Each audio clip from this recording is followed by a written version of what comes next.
విశాఖ పెందుర్తి. పెందుర్తిని మహానగరంగా అభివృద్ధి చేసుకుందాం. అవసరమైతే అర్ధరాత్రి పిలిచిన పలుకుతా. బిల్డర్స్ అసోసియేషన్ సమావేశంలో ఎమ్మెల్యే పంచకర్ల. పెందుర్తి నియోజకవర్గం పరిధిలో జీవీఎంసీ 98వ వార్డు పాత గోశాల సమీపంలోని ఎస్ఎన్కే కళ్యాణ మండపంలో Pendurthi builders association general body సమావేశంలో ముఖ్యాతిథిగా జనసేన విశాఖపట్నం రూరల్ జిల్లా అధ్యక్షులు, పెందుర్తి శాసనసభ్యులు శ్రీ పంచకర్ల రమేష్ బాబు గారు పాల్గొన్నారు.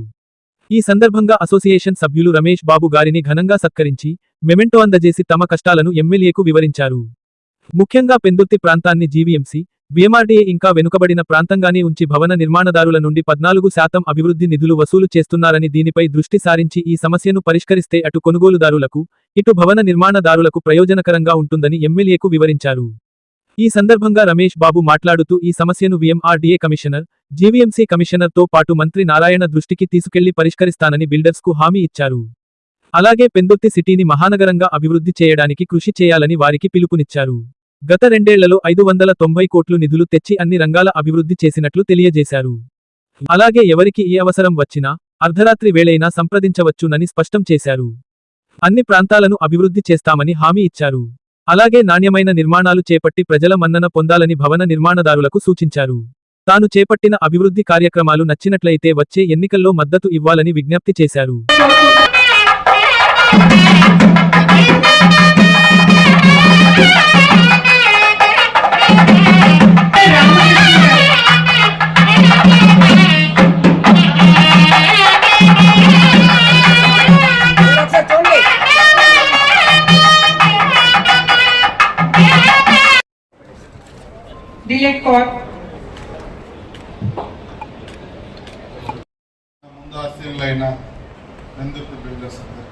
బిల్డర్స్ అసోసియేషన్ మెంబర్స్ అందరికీ పేరు పేరున నా హృదయపూర్వక నమస్కారాలు.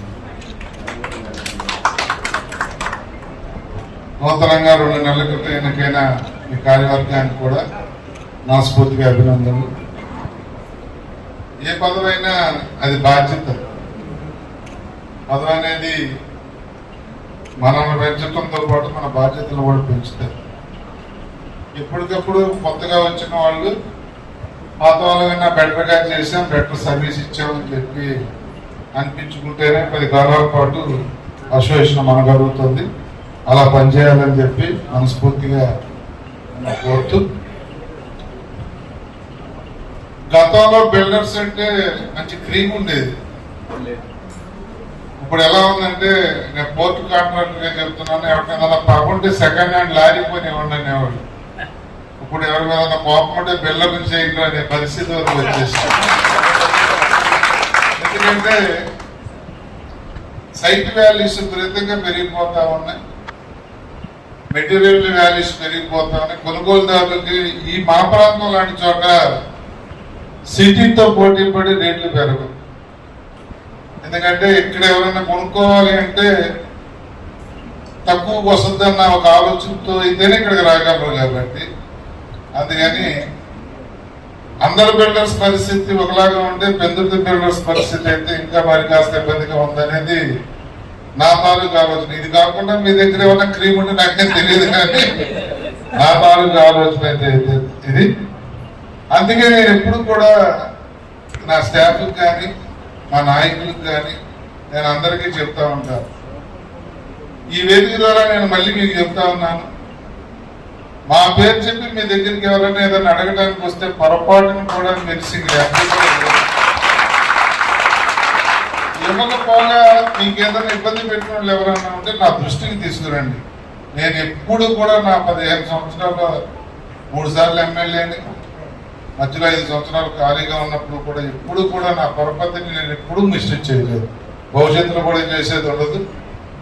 ఎవరన్నా నా పేరు చెప్పి మీ దగ్గరికి ఏదన్నా ఆశించి వస్తే మాత్రం మీరు పొరపాటును కూడా, అది నా మాట కాదు, మీరు రిపీట్ ఇస్తే మాత్రం ఫీల్ అవుతాను, మీరు ఇవ్వకపోతే మాత్రం ఆనందిస్తాను. ఇంకొక విషయం ఏంటంటే, ఏదన్నా మీకు చిన్న డీవియేషన్లు ఎరాఫేరీలు ఉంటే అది మీ ఇష్టం. ఎందుకంటే అలాంటి వాటిలో మీ దగ్గరికి వచ్చిన వాడిని మరీ మీరు గొడవలు పడలేరు కాబట్టి మా దృష్టికి కూడా తేవద్దు. ఇంకొక విషయం అయితే నేను గట్టిగా మీకు చెప్పగలను, ఈ ఏరియా డెవలప్మెంట్ కోసం ఎట్టి పరిస్థితుల్లో మీకు అర్ధరాత్రి నాతో అవసరం వచ్చినా మీకు నిలబడతానని మాత్రం నేను మాటిస్తాను. నాకలా కావాల్సింది ఒకటి, వెంకటేశ్వర స్వామి సింహాద్రి కొండ మీద నుంచి కిందకు చూస్తే పెందుర్తి ఒక మహానగరంలాగా నాకు కనపడదు.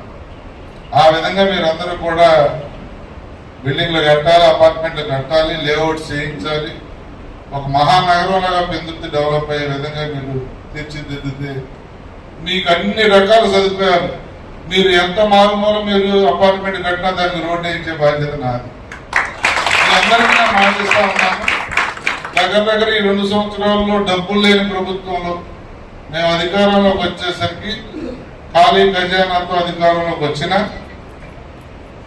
2 సంవత్సరాల్లో డబ్బులు లేవు.